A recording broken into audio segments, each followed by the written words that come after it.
The morning mist hung thick over the jungle canopy as Lieutenant Hyunwoo Park checked his equipment one more time. 3 weeks had passed since he saved the Vellani cubs from the deadly Silthan pack. 3 weeks since everything changed on Kepler 442b. He shouldered his rifle and stepped into the green maze of twisted vines and ancient trees. The jungle felt different now. Where once every shadow might hide death, now the very air seemed to welcome him. Birds called out in musical voices as he passed. Small creatures watched him from safe distances, their large eyes curious rather than afraid. Dr. So-Min Lee was already at the research station when Hyunwoo arrived for his daily patrol briefing. She looked up from her datapad. Worry lines creasing her young face. "The ecosystem readings are getting stranger," she said without greeting. "Look at this." She showed him a holographic display of the jungle's predator movements over the past 3 weeks. Red dots marked the locations of dangerous animals. Blue lines showed Hyunwoo's patrol routes. "See how they avoid everywhere you've been?" So-Min pointed at the clear spaces around the blue lines. "It's like they're afraid of areas you've touched." Hyunwoo studied the display. "Maybe they smell something different on me. The Vellani did mark me with some kind of scent during the ceremony. It's more than that." So-Min pulled up another screen. "The Silthan haven't been seen in any of the territories where Vellani live. Not one attack in 3 weeks. Before you saved those cubs, they attacked almost daily." A soft chime announced an incoming message. Captain Dong-Ho Kim's face appeared on the communication screen, his expression grave. "Hyunwoo, we have a problem," the captain said. "I just received word from Earth Command. A Galactic Federation representative is coming to our colony. They want to discuss what they call unprecedented interference in local ecosystem dynamics." Hyunwoo felt a chill that had nothing to do with the jungle's morning coolness. "When do they arrive?" "Tomorrow. They're not happy about something, and I have a feeling it's about what you did for those cubs." The screen went dark.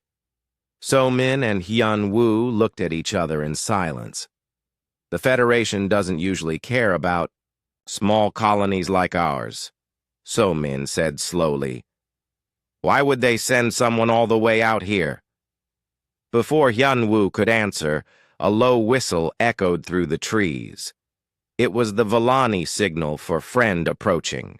Moments later, Tae-young emerged from the green shadows. The Vellani elder looked ancient, but moved with the fluid grace of someone half his apparent age.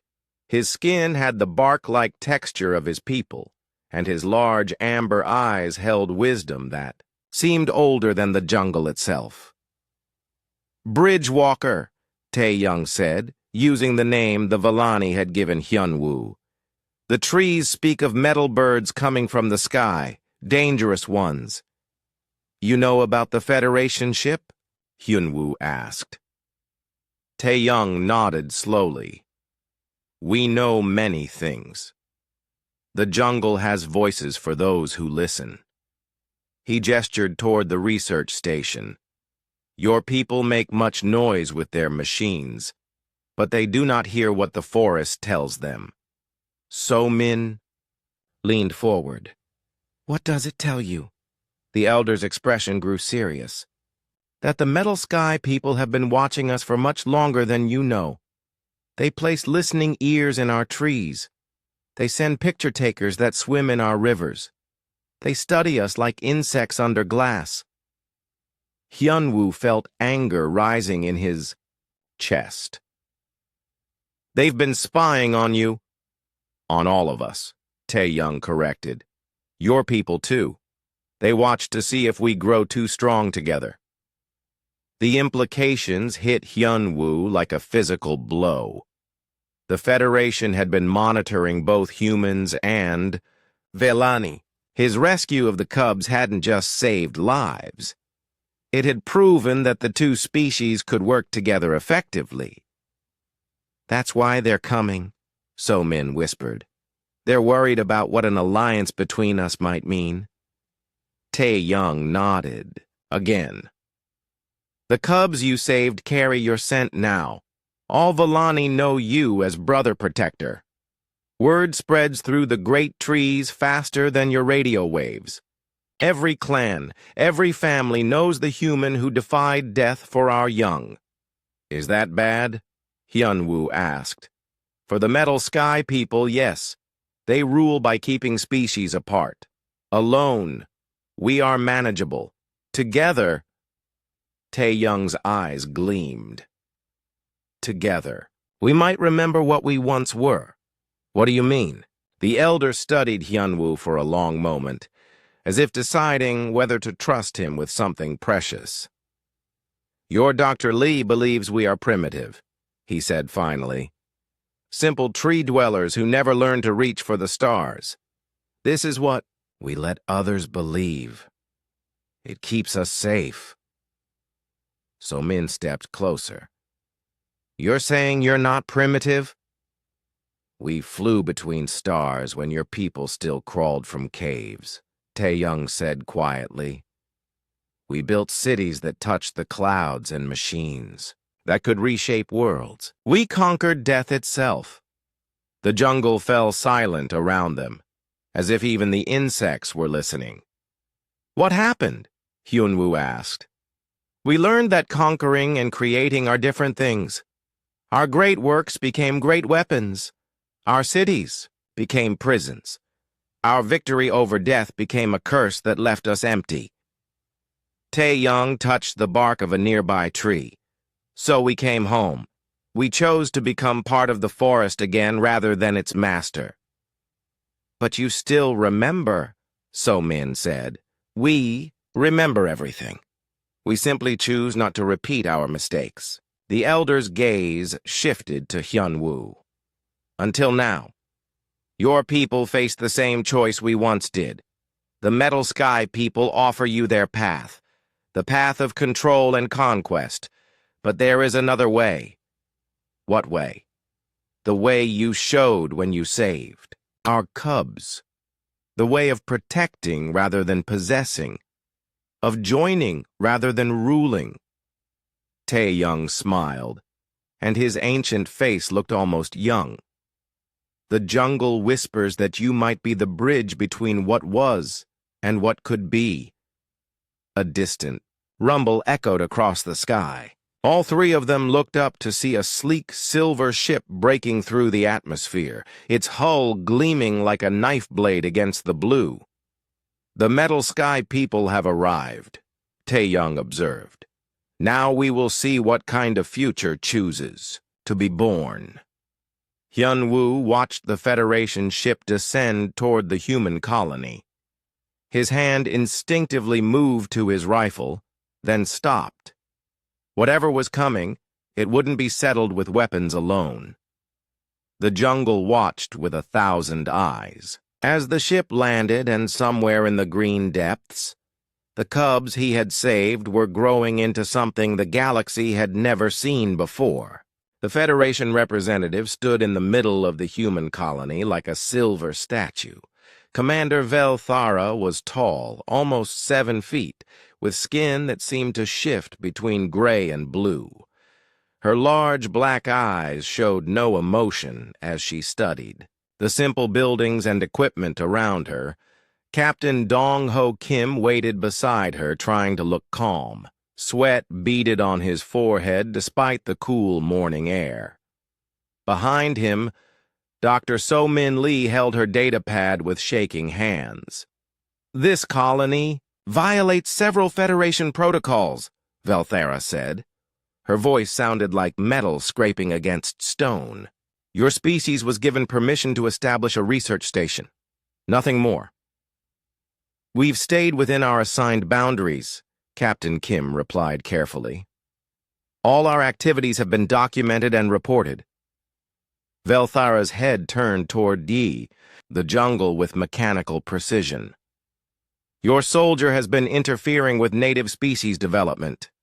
This is forbidden under the Primitive World Protection Act.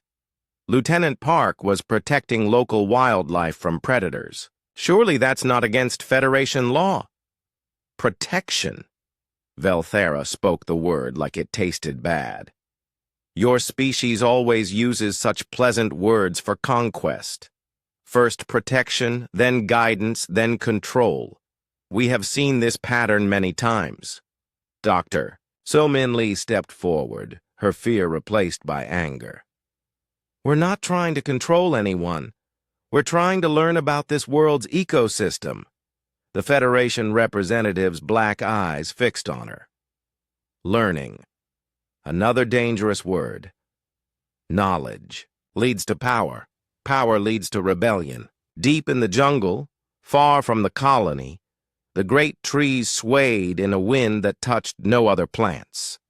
In their highest branches, platforms made of living wood held the Council of Whispers. For the first time in 300 years, elders from every Villani clan had gathered in one place. Tae Young sat in the center circle, his aged hands resting on a crystal that pulsed with soft blue light. Around him, 20 other elders formed rings like ripples in a pond. Their amber eyes were closed, their minds linked through the ancient network that connected every tree in the forest. The youngest elder, barely 50 years old, spoke without, opening her eyes. The Metal Sky people speak of laws and protection, but their ship carries weapons that could burn our forest to ash. As we expected, Tae Young replied. Fear makes them dangerous. They are afraid of what Bridgewalker has. Shown them. Another elder, his bark skin scarred from old battles, added his voice to the mental conversation. Perhaps we should have let the Sylphan take the cubs. Then the humans would have learned to fear us as all others do. No. Tae Young's mental voice carried the weight of absolute authority. We chose the path of hiding long ago. It kept us safe but made us weak. The human shows us another way. In the lower branches, younger Villani warriors listened to their elders with growing excitement. They had heard stories of the old days when their people traveled between stars and built wonders beyond imagination. Now, for the first time in their lives, they might see those stories become real again. Back at the colony, Sergeant Boram Choi moved through the jungle like a ghost. Her training in reconnaissance served her well as she followed the small devices she had discovered hidden among the trees. Each one was no bigger than her thumb, but they recorded everything, every sound, every movement, every conversation. She found 12 of them in the first hour. All were Federation technology, all had been placed weeks before the humans arrived on this world. The aliens had been watching this jungle for a very long time. Boram knelt beside a stream and examined the 13th device. This one was different, older. Its metal surface was stained green with age and strange symbols covered its sides. She had never seen writing like it before. A soft footstep made her turn. Hyunwoo emerged from behind a massive tree trunk, his face grim. "Find anything interesting?" he asked. "Federation spy devices everywhere," Boram replied. "But this one," she held up the strange device. "This one isn't theirs." Hyunwoo took the device and studied the symbols. They looked familiar somehow, like writing he might have seen in dreams. Villani? He guessed. Maybe. But why would they need spy devices in their own forest? Before Hyunwoo could answer, Tae Young stepped out of the shadows. The old Villani moved so silently that neither human had heard him approach. "Because we were not always forest dwellers," he said simply. That device is 3,000 years old. It watches for the return of something we hoped would stay buried forever. What kind of something? Bo-Ram asked. Tae-Young gestured for them to follow him deeper into the jungle. They walked in silence for nearly an hour, moving through parts of the forest that seemed untouched by time. The trees here were massive, their trunks so wide that 20 people holding hands could not circle them. Finally, they reached a clearing where the canopy opened to let in shafts of golden sunlight. In the center stood a structure that made both humans stop and stare. It looked like a temple, but it was clearly made with technology far beyond anything either the humans or the Federation possessed. Smooth curves of black metal rose 30 feet into the air, covered in the same strange symbols they had seen on the device.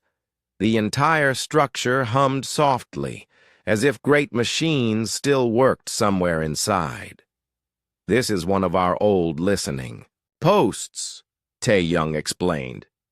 It can hear conversations happening on the other side of the galaxy. It can see through the hulls of starships as if they were made of glass. And it can do things that would make the Federation tremble with fear. Hyun-Woo walked closer to the structure. Why are you showing us this?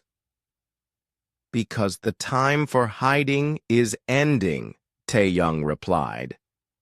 The Metal Sky people know that something has changed in this jungle. They know that humans and Vellani are no longer afraid of each other. Soon, they will demand answers we cannot give while pretending to be primitive. Bo-Ram studied the ancient technology with professional interest. You could fight them. With equipment like this, you could probably defeat their entire fleet. Fighting is what destroyed our first civilization, Tae-Young said sadly. We will not make that mistake again, but we also will not be slaves to those who call themselves our protectors. The temple's humming grew louder, and the symbols on its walls began to glow with soft blue light.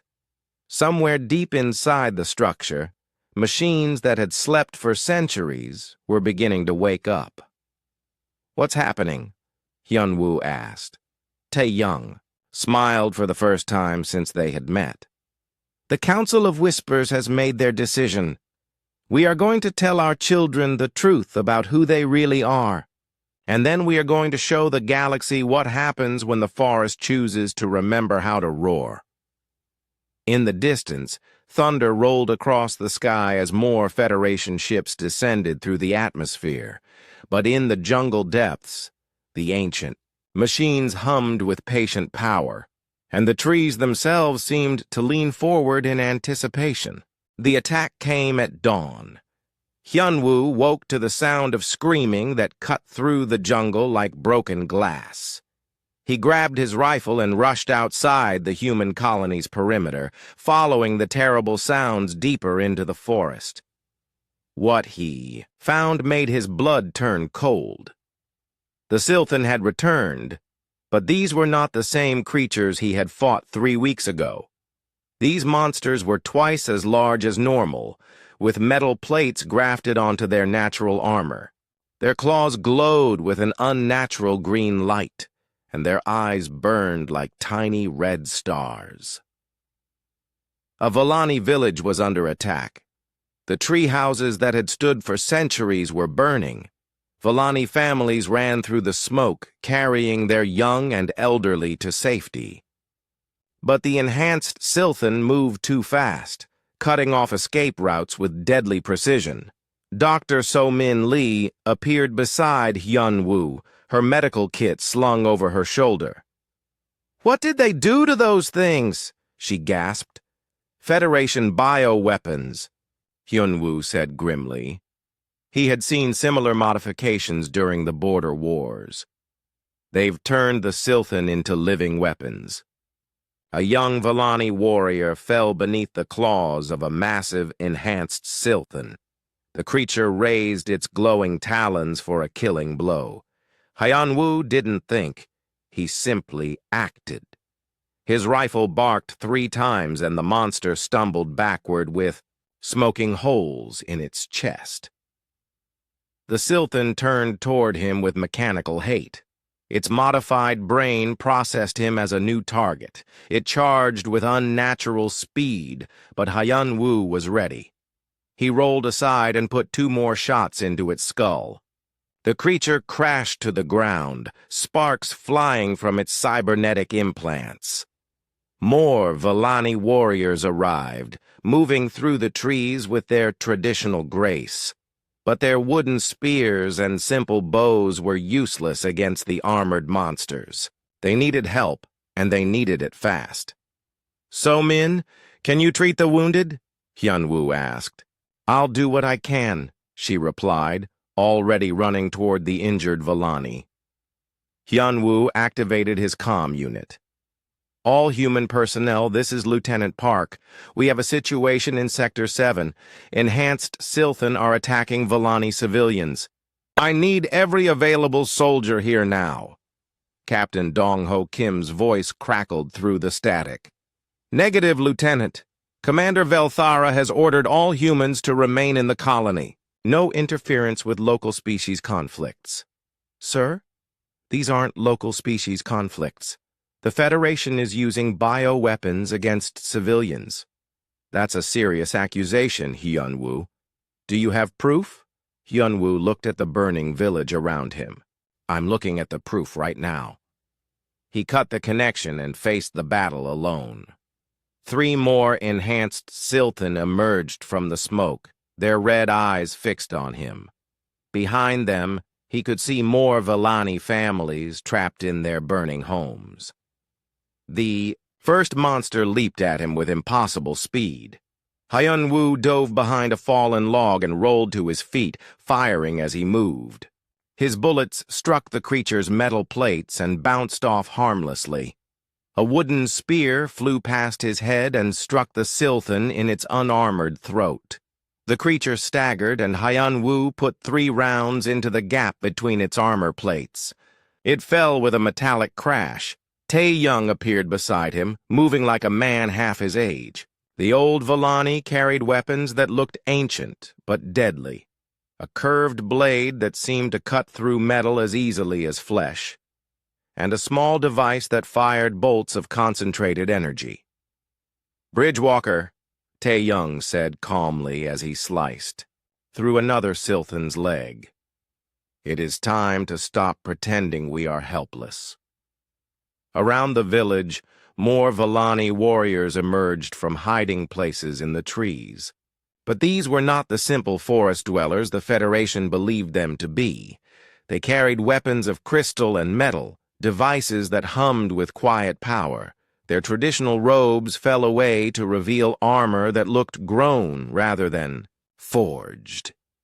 The enhanced Silthan suddenly found themselves facing an enemy they had not been programmed to fight. Vellani warriors moved with perfect coordination, their ancient technology turning the tide of battle in moments. Engineer Hai-Jin Lim arrived with a squad of human soldiers, defying the Federation's orders. He took one look at the Vellani weapons, and his eyes lit up with understanding. "Biological technology," he breathed. "They're using living systems as power sources. Can you adapt our equipment to work with theirs?" Hyun-woo asked as he reloaded his rifle. "Give me 10 minutes," Hai-Jin replied, already pulling components from his pack. The battle raged through the morning. More enhanced Silthan packs attacked different Vellani settlements, forcing the defenders to split their forces. But something unexpected began to happen. Human technology started working better when combined with Vellani biosystems. Hai-Jin's hastily modified weapons hit harder and used less power. Human medical equipment became more effective when Soo-jin, the colony's medic, learned to combine it with Vellani healing techniques. Dr. So-min Lee worked alongside Vellani healers, treating wounds that should have been fatal. The enhanced Silthan carried new toxins in their claws, poisons designed to kill both humans and Vellani. But together, the two species found ways to counter the artificial venoms. By noon, the attacks had been repelled. The enhanced Silthan lay, dead throughout the jungle, their cybernetic components sparking and smoking. But the victory felt hollow. Everyone knew this had been a test, not a real assault. Commander Velthara arrived with a squad of Federation peacekeepers just as the last Silthan fell. She surveyed the destruction with cold satisfaction. "Tragic," she said in her metallic voice. "Local predators enhanced by unknown technology. Clearly this world is too dangerous for primitive species to inhabit safely." Unknown technology. Hyunwoo stepped forward, his rifle still smoking. "These creatures were modified with Federation bioweapons. I've seen the same modifications on 3 other worlds." Velthara's black eyes fixed on him. "You accuse the Federation of creating these monsters? That is a serious charge, human." "It's also true," Tae-young said quietly. The old Vellani held up a small device that projected a holographic recording of Federation ships releasing the enhanced Silthan into the jungle. "We have been watching your people for longer than you know." The Federation commander's composure cracked for just a moment. Then her expression returned to cold metal. "Fabricated. Evidence," she declared. "Clearly your species has developed beyond acceptable parameters. Under Federation law, this world is now classified as a potential threat. All inhabitants will be relocated to secure facilities for evaluation." Around the clearing, both humans and Vellani tensed for another fight. But this one would not be against mindless beasts. This would be against an empire that called itself their protector while planning their destruction. The jungle watched with 1,000 eyes as two species that had learned to trust each other faced their greatest test yet. The Federation battle fleet arrived like a storm of metal and fire. 12 massive warships dropped out of hyperspace and took positions around Kepler 442b. Their weapons could turn the entire planet into molten rock within hours. Admiral Keshtar stood on the bridge of the flagship, his 4 arms moving over control panels with practiced efficiency. His species, the hegemony, had conquered 40 worlds for the Federation. This backward jungle planet would be no different. "Open communications to the surface," he ordered in his deep, rumbling voice. Down in the human colony, Captain Dong-ho Kim watched the fleet with growing dread. 12 ships against his small research station. The mathematics were simple and terrifying. Commander Velthara appeared on the main screen, her expression as cold as deep space. "Captain Kim, Admiral Keshtar will now address your colony and the native population." The Admiral's massive form filled the screen. His gray skin was covered in ritual scars that marked him as a veteran of many conquests. When he spoke, his voice carried the weight of absolute authority. "Humans of Kepler 442b, you have violated Federation law by interfering with a protected species. The natives of this world have been contaminated by your influence and now pose a threat to galactic stability." Captain Kim stepped forward. "Admiral, we've done nothing but defend ourselves and our neighbors from attack." "Neighbors." Keshtar spoke the word like a curse. "Primitive species are not neighbors, human. They are resources to be managed. Your failure to understand this basic truth has forced our intervention." In the jungle, Communications Officer Jae-ho An worked frantically at a hidden transmitter station. Sweat dripped from his face as he tried to break through the Federation's jamming signals. He needed to get word to Earth about what was happening here. Finally, a weak signal broke through. Earth Command. This is Kepler Colony. Emergency transmission. The Federation is... The signal cut to static as jamming resumed. J-Ho cursed and started working on another frequency. Somewhere in the jungle, Volani technicians were helping him boost the signal using their bioorganic amplifiers. The combination of human electronics and Volani living circuits was creating transmission methods the Federation had never seen before. Dr. So-Min Lee was deep underground in one of the ancient Volani complexes, staring at discoveries that changed everything she thought she knew about the galaxy. The walls around her were covered in star maps showing trade routes and colony worlds. But these maps were thousands of years old, and they showed the Volani Empire at its height. "You ruled half the galaxy," she whispered to Tae-Young. The old Volani nodded sadly. "We ruled, and ruling destroyed us. We became so focused on control that we forgot why we reached for the stars in the first place. What happened to your empire? We gave it up, abandoned our colonies, recalled our fleets, came home to this single world. Many of our people could not understand the choice. They stayed among the stars and eventually became what you now call the Federation." So-Min felt the universe shift around her. "The Federation are descended from your people?" "Some of them. The ones who chose power over wisdom. They remember us as the ancestors who failed, who gave up galactic dominion to play in the dirt with animals and plants." Tae-Young's amber eyes gleamed. "They fear we might remember what we once were and challenge their rule." Above ground, Admiral. Keshtar was growing impatient. His ships had been scanning the planet for hours, and what they found made no sense. The jungle showed signs of advanced technology everywhere, but it was unlike anything in Federation databases. "Report," he demanded, from his science officer. "Sir, we're detecting massive energy networks throughout the forest. The entire ecosystem appears to be artificially enhanced, but we can't identify the power sources or control systems." "Elaborate." "It's as if the trees themselves are part of some vast computer network. Every plant, every animal, every microorganism is connected to a central intelligence we cannot locate." Keshtar's 4 hands clenched into fists. "Impossible. Our surveys showed this world contained only primitive beings."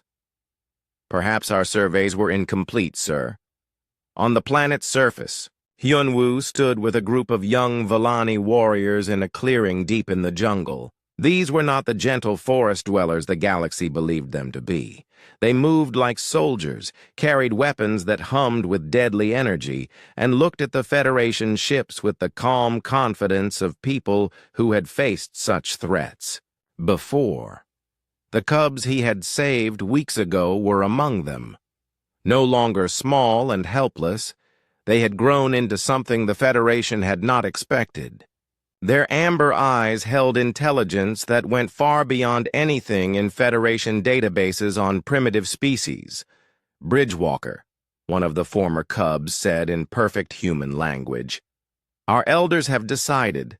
The time of hiding is finished." "What does that mean?" Hyunwoo asked. Another of the young Volani stepped forward. Her name was Na-Ri, and she carried a crystal staff that pulsed with internal light. "It means we stop pretending to be what others expect us to be. It means we show the galaxy what happens when the children of stars decide to reclaim their birthright." Around the clearing, ancient trees began to change. Their bark split open to reveal crystalline cores that blazed with power. Branches rearranged themselves into complex geometric patterns. The very ground beneath their feet hummed with awakening energy. Far above, Admiral Keshtar's fleet detected the power surge and responded with alarm. "All ships, battle stations! The planet is activating some kind of defensive system." but it was too late for retreat. The jungle had made its choice, and the choice was war. Communications Officer J-Ho finally broke through the jamming with a clear signal to Earth. His message was simple and terrifying. Earth Command, Kepler Colony under attack by Federation. Fleet, request immediate assistance. The natives here are not what we thought. They're not what anyone thought. The transmission cut off as the first Federation bombardment began. But the message had been sent, and somewhere in the vast darkness between stars, human ships were already changing course toward Kepler 442b. In the jungle depths, Hyunwoo watched the sky fill with fire and knew that everything was about to change. The cubs were safe, but now the entire galaxy would learn what it meant to threaten the children of those who once ruled the stars. The trees whispered with voices older than civilization, and their whispers spoke of war.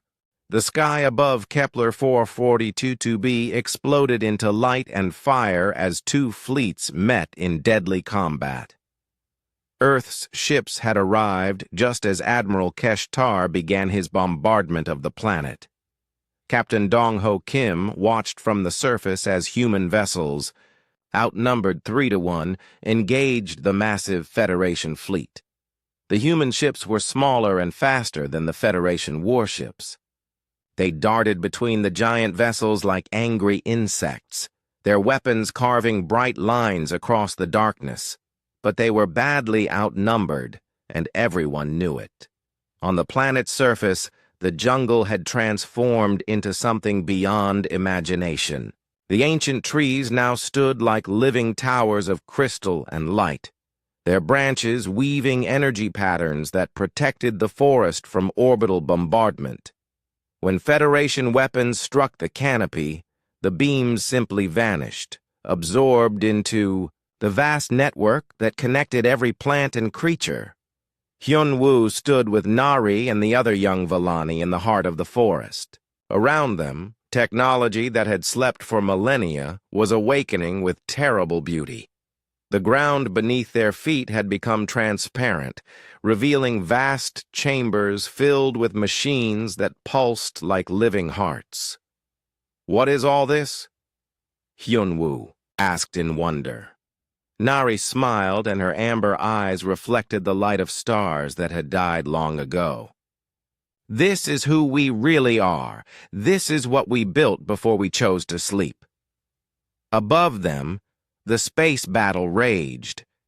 Young-Soo Park, Hyunwoo's brother, led a squadron of modified human fighters through the maze of giant ships. The fighters had been enhanced with Vellani biotechnology, giving them abilities that defied Federation understanding. "Echo leader to all wings," Young-Soo's voice crackled over the radio. "The plant modifications are working better than expected. These ships feel alive." He was right. The fighters responded to their pilots' thoughts as much as their controls. Human intuition merged with Vellani organic technology created something neither species could have achieved alone.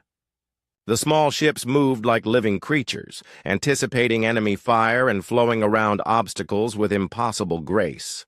Admiral Keshtar watched his mighty fleet being harassed by gnats and felt his confidence crack. "How are they doing this? Our ships outgun theirs 10-1. "Sir," his science officer reported, "the human vessels appear to be using some form of biological enhancement. Their reaction times are beyond anything we've seen before." On the planet, Dr. Yoonji Kang worked frantically in a laboratory that existed half in the human colony and half in the living cave systems of the Vellani.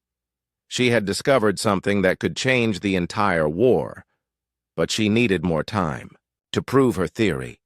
The quantum crystals that powered Federation ships were rare and difficult to manufacture. It took centuries to grow a single crystal large enough to power a starship.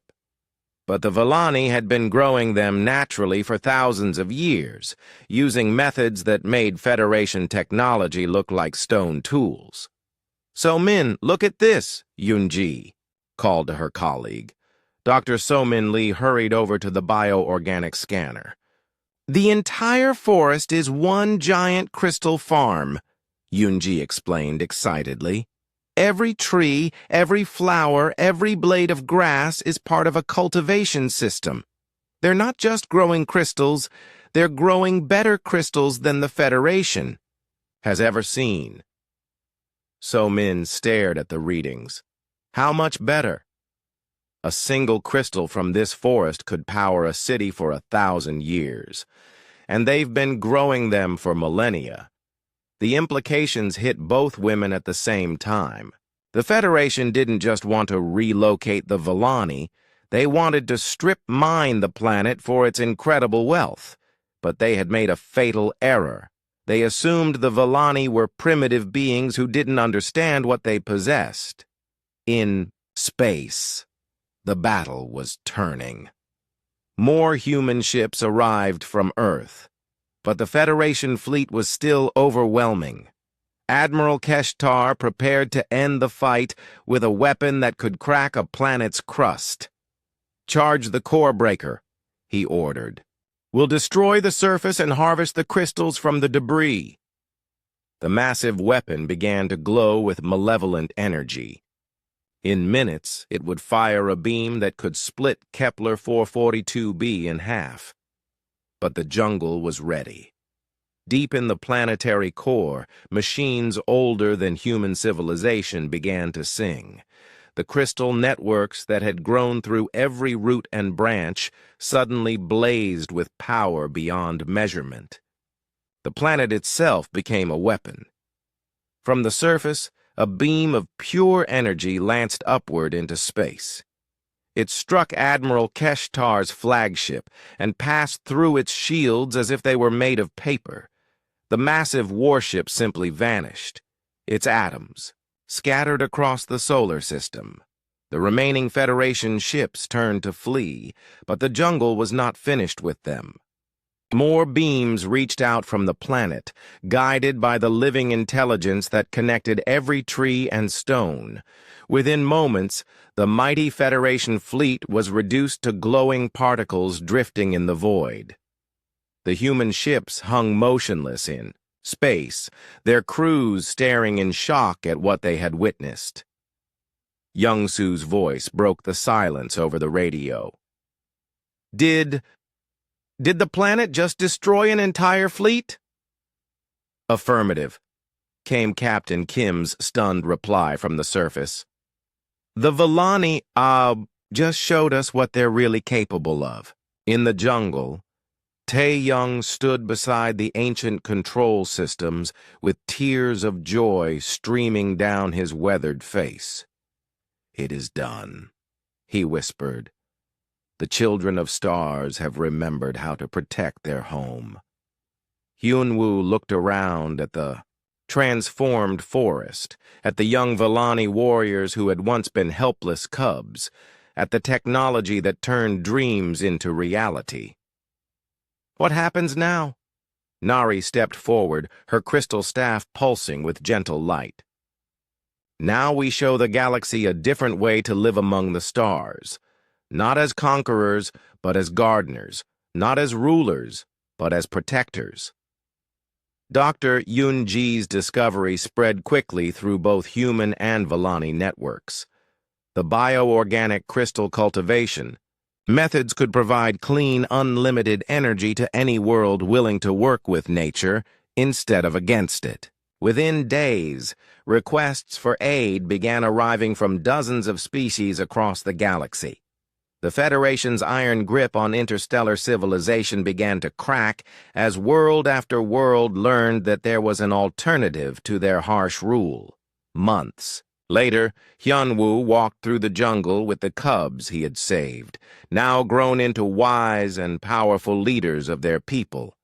The forest whispered around them with voices of hope and possibility. "Bridgewalker," Nari said as they reached, a clearing where human and Villani children played together. "Do you remember what you told us when we were small and afraid?" Hyunwoo smiled.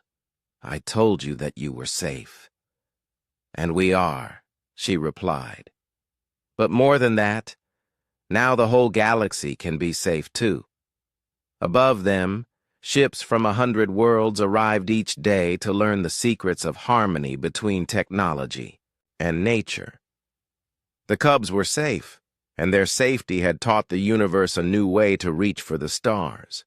The jungle's whispers had become a song that echoed across the galaxy, and its melody spoke of hope.